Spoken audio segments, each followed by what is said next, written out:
Hi, Mark from Sharkbait here, and I just got back from a 5-day charter, so I'm still doing this a little bit. It was a nice night to being back home. Great time on the water, a wonderful bunch.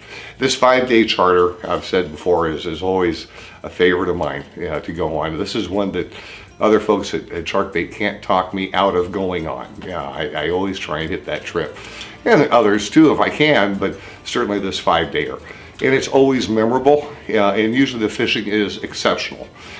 This time, fishing was not what was so exceptional about the trip, I'll say, because we had a couple of other events on the trip that made it very, very interesting. And we did have an epic yellowtail bite, and we did get into the big bluefin, but we had a rescue at sea that made the news on really our first night traveling. That ate up some time, but we potentially pulled 4 guys out from a terrible situation, and we'll talk about that more on the video.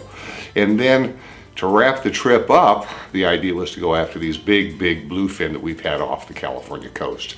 Really for the last few years, but this year they grew up a little bit more, so there were many fish that were within that 200 to 300 pound mark. And so that was the plan to finish up the last day of the charter. Unfortunately, the Navy did what the Navy sometimes does with an unannounced closure of San Clemente Island, which pushed all the sport boats out of that area on, I guess now that would be Monday. Wasn't it so nice of them? Here it is a holiday, and Labor Day, and they push us off the island, as well as a number of other private boaters and other people. So the best laid plans of the skipper, in this case Nick, was driving the boat. It really didn't pan out. A couple of things didn't pan out. One, San Clemente, but for something very special towards the end of the video. And also the offshore scene. Has been tough unless you can go down further. It's been an unusual, period of time now for the 3 to 5 day type trips. Short duration trips have the benefit of the big bluefin up here. And even the longer trips, they're redirecting the boats back on up. Guadalupe, there was some attention early, and now we're getting into that right time of year for Guadalupe Island fishing. But it's been tough on the big sport boats, as we found looking offshore for kelp patty stuff, Dorado, that sort of thing. In any event, we'll get into that a little bit more on the video. Just a little preface. We're back, and it was interesting, and this trip still is my favorite. It definitely, provided the memories, this charter, for sure. We're on the charter, and we were heading south, probably been traveling for a good 6 hours, and as it was getting dark, the guys sighted a vessel in distress. They had flags out, as you saw in the still picture. 4 guys, and they didn't have radio, didn't have a way to communicate other than cell phones, and they were out of range of any cell phone help really early on. Now, I believe the boat was basically without a motor from 10 o'clock in the morning, and we didn't run up to them until probably close to 7 o'clock in the evening. They would have been in a world of hurt. Many miles offshore. They'd been blown out. The conditions were getting sloppier by the hour. I got respect for the 3 guys that were fishing, and the skipper, but the 3 fishermen, the guys, when we came up, they were still fishing. You gotta love it. Fishermen from anywhere are the same. Give us some water and a rod and a reel in hand, regardless of the circumstances. We'll give it a whirl, and the guys did. But it could have been a very dangerous situation, unfortunately, for them. But on the other side, very fortunately for them, Nick, who skippered the boat, did get the sighting, and we did pull up. And then it was a matter of putting them in a safe position and getting them home. We would have taken them back to port. They were from Ensenada, but Nick was able to hail Mexican Coast Guard, and they met us maybe halfway to Ensenada and saved us a little bit of time. But it's still, subtracted 6 or more hours of our time to get to where Nick wanted us to put us, to begin our day's fishing. But I think every angler aboard would say the same thing. yeah, who cares? Yeah, potentially saving lives, and wonderful to be able to do so. It added to the experience, no doubt. So we got him aboard. Mexican, vessel. The Coast Guard came up alongside later, caused some damage to the Red Rooster. The guys were able to prepare the rail, or to fix the rail that had been damaged. But it certainly put the Rooster a little bit at risk for some damage. Nobody's going to pay for that. But a fisherman sees another fisherman in distress, and I think it is law, regardless of just a blow side. You got to take care of the guys.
A little hairy getting the last fella.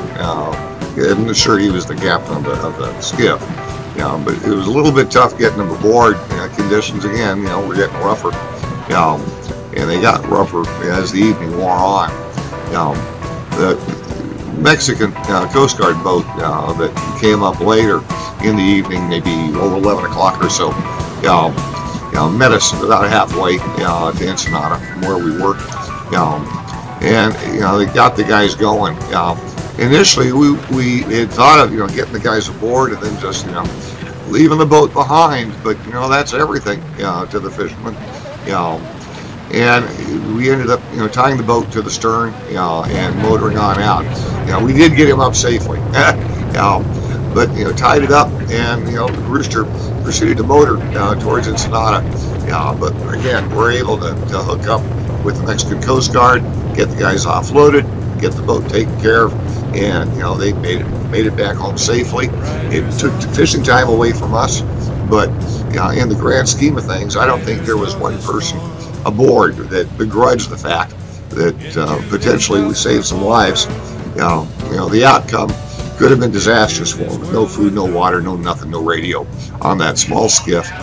For sure they would have been out all night, and chances are there aren't a whole lot of boats making the run down that would have seen them.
was quite good, as you can tell, but smaller fish. As it worked, we did a few different spots, and actually, found a better grade of 30-pound stuff, which was, nice to see. I don't have video from that period of time. I think I was preoccupied doing something else, trying to fishing maybe.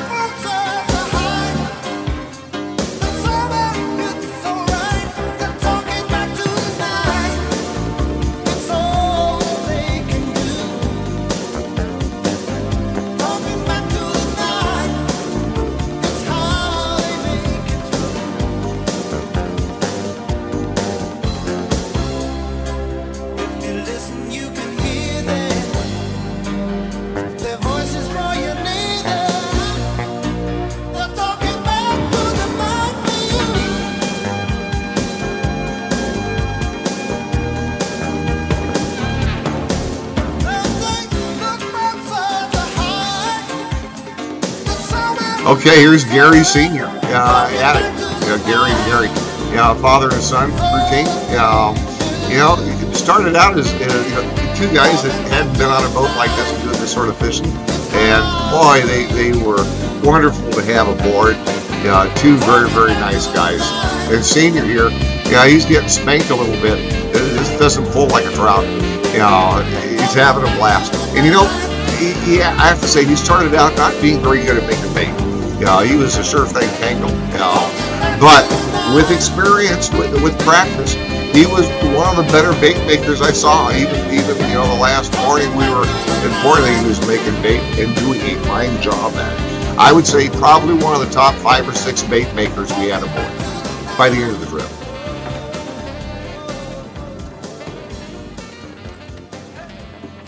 And then there's John. John flies down from Washington State, to go on this trip.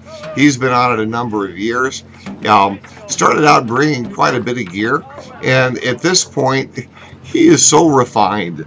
He travels with, uses travel rods, and he has caught all sorts of fish on travel rods. In fact, he came out here one year, and caught a marlin. Well, I didn't catch it. He fought a marlin until the thing finally broke the line, towards the end of one of our charters. On the Surf Explorer of all things, I didn't worry too much about him breaking the darn thing. He a very good angler, a lot of skill with this fella. And he's taken some amazing fish using travel rods. He uses a couple of mine. He's using the 50 to 80, and he uses the Nomad series from Okuma quite a bit. Good rods, very, very good rods. And he knows how to keep pressure on a fish. Good angler, always enjoy his presence and enjoy watching the fellow fish. First, you can learn a lot from this guy.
Yes, it's true. There is a spinner aboard the boat. Actually a couple of spinners, and they were used to very good effect. Good to have in one's arsenal. maybe a little point to that at the end of the video. Okay? You'll understand.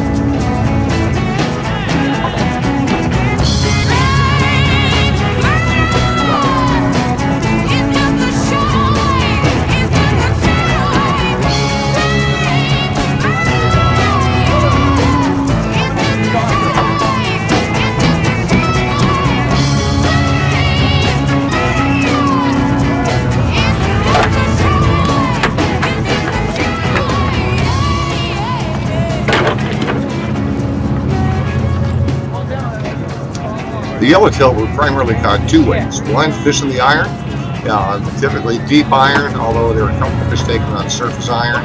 Also, there were fish taken on the dropper loop. Dropper loop fishing worked real well. That puts the bait down towards the bottom, the weight on the very bottom. Fishing live bait, and that was successful as well. A couple of guys were using vertical jigs, got great effect. The slash, wedge, the whole knife jig, other manufacturers' products. That's very effective on the yellowtail too. I'm fishing the iron. One of these years I'm going to get good at it. But watching the guys that were, and unfortunately I didn't get this figured out until way late in the game.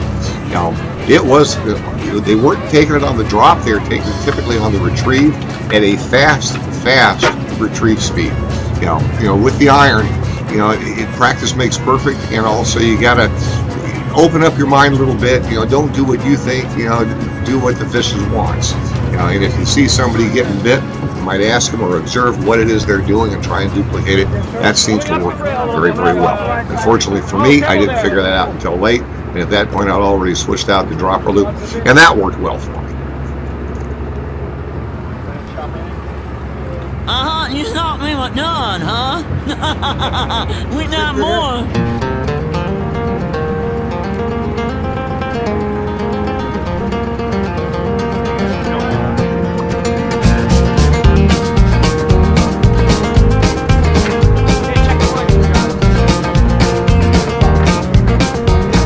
Sick 'em on a chicken.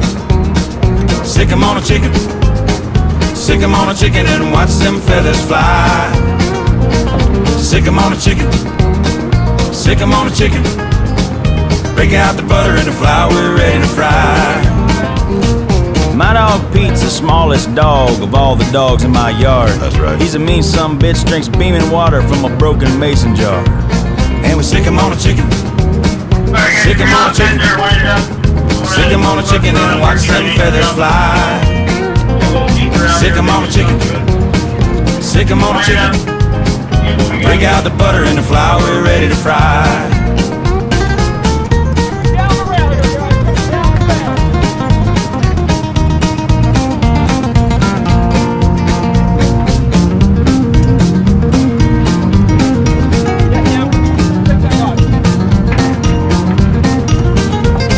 I heard this awful noise coming out of the woods. Coming out of the wood. I heard chicken screams, knew it wasn't gonna be good. I think we lost a chicken. I think we lost a chicken. I think we lost a chicken cause I just heard her cry. I think we lost a chicken. I think we lost a chicken. But you can get another one for $1.79.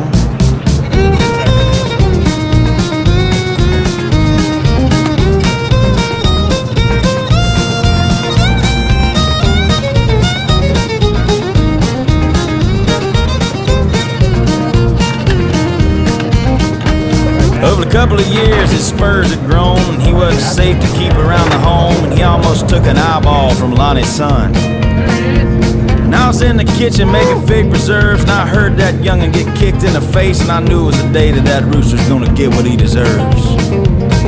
So I chased the chicken. I chased the chicken.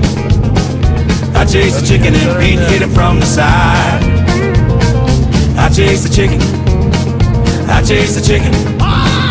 Me and Pete suffered on a homemade chicken pot pie.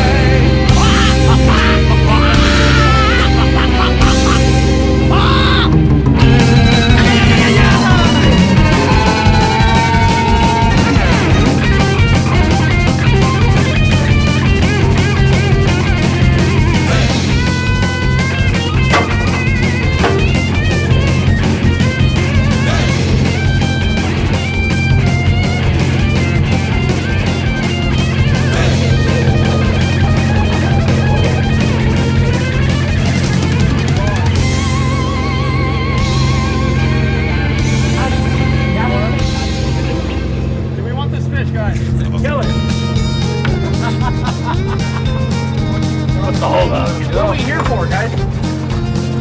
Don't forget. Well, sick 'em on a chicken. Sick 'em on a chicken. Sick 'em on a chicken and watch them feathers fly. Sick 'em on a chicken. Sick 'em on a chicken. I can smell the kitchen and it's almost supper time. Anybody like a delicious yellowtail? Yeah, I like my chicken fried. Yeah. Forget about it. Very awesome. Thank you.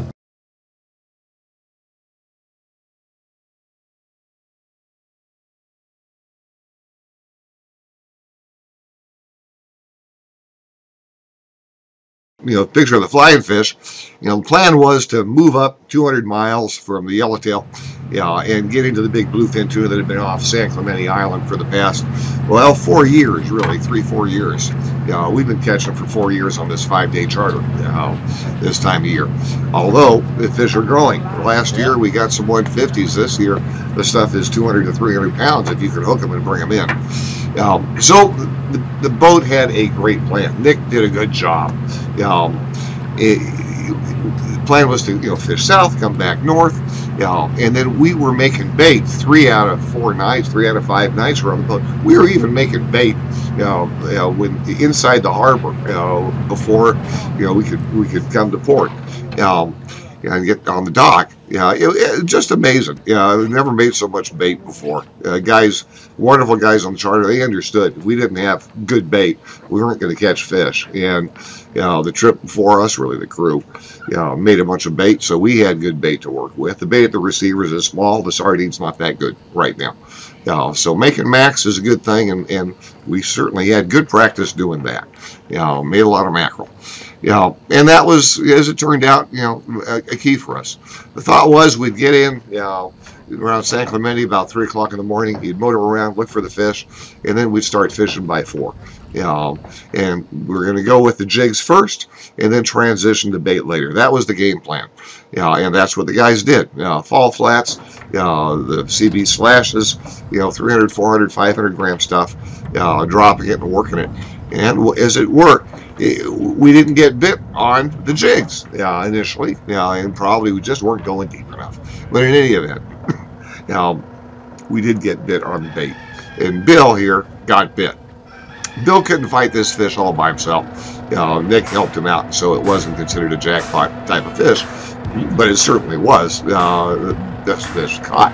It came in at 306 pounds, 305. I think 306 was the number off the scale I saw. And it couldn't happen to a nicer guy. Bill and his buddy Fred had been on the charter for many years. Great guys to fish with. Really, really good people. Bill's in his 70s, and pretty buff character. He's certainly tough enough. But this fish, take the help.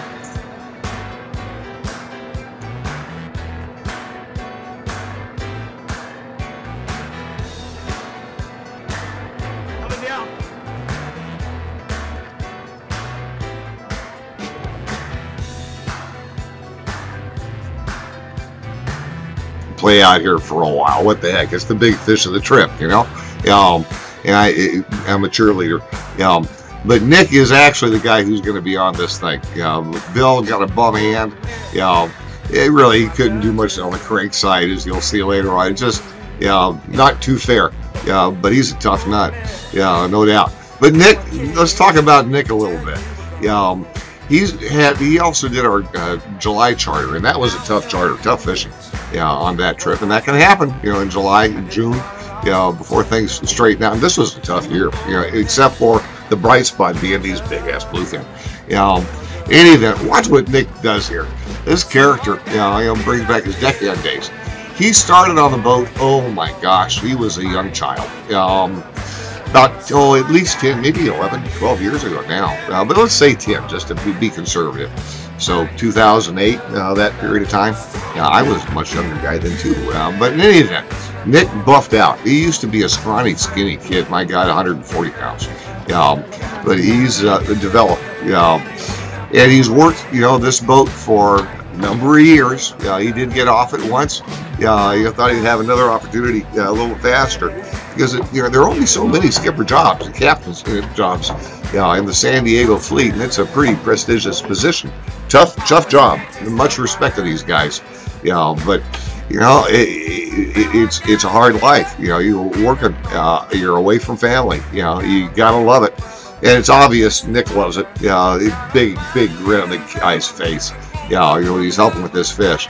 And the thing about this charter and the other anglers, these guys are good. Broad range. From first time guy on a trip, a couple of father-son teams, which is always wonderful to see. Got to respect that. Just a wide range, from guys in their 20s to guys, over 70. Might have had an 80 on there. But polite at the rail, look out for each other. Lift and you can't tell you how nice it is to be on a charter when everybody works together and everyone respects everyone else. There's no bickering, no rudeness. Nobody's sticking their hips out and trying to block the rail.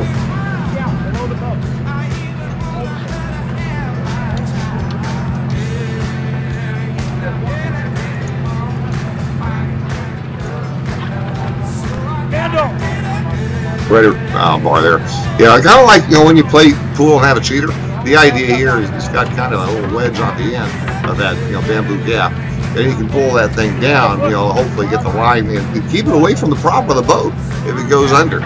You've seen already some great bow work by the team, by the crew. Getting around other rods and reels, getting around the anchor, and minimizing the problems and maximizing the angler's opportunity to catch a fish of a lifetime. Truly, in this instance, it's the fish of a lifetime. By far. It could be half that big and be a fish of a lifetime with a lot of guys. Most of the guys. But look at them work this thing. So many opportunities for things to go bad. And that's why you see on a lot of the boats that have tried to target these things, they may have 5 or 6 opportunities and land 1 fish. 5 and 2. Lose 5, or get 5 hookups and catch 2. That would be great. In this instance, it was kind of one and done for us. We did catch a 47.6 pound bluefin, a little baby that got mixed up with these big guys. Nick was saying off the sonar above, my God, these things are big and plentiful. Which is what Eric said in July on our 4-day. How much biomass, the bait, the volume that's out there holding fish. And as you'll see maybe on my little PS script at the end of the vid, there's some things out there kind of interesting going on right now. And Fernando, my God, the guy at the rail is awesome. And look at this toad. Look at this toad. There's color. There's color, guys are yelling out. Just, some have their mouths open, they're just looking in awe. It's a big fish.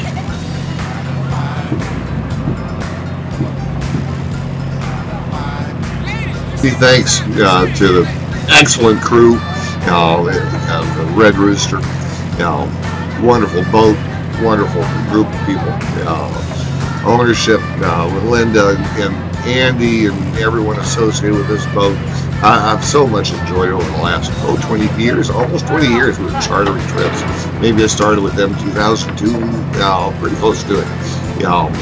I got Andy was a kid then. Andy's son was on this charter. And seeing Nick have his opportunity now to skipper this vessel, it's just great. Wonderful to see. And I'm sure Captain Nick is going to be one of the shaken bakers out here. He's young, aggressive, very verbal. He communicates well, and he's got a lot of fish sense. And Lord knows, he was a hell of a deckhand. Fernando, wonderful bunch of people. And my God, the food was good. I ate 2 out of 3 meals a day. I only gained 5 pounds. Mark out. Enjoy, guys. Thanks for watching, and hopefully I get to go fishing again and do another vid. Bye-bye. First call for breakfast, guys.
Bates fish right there. Yeah.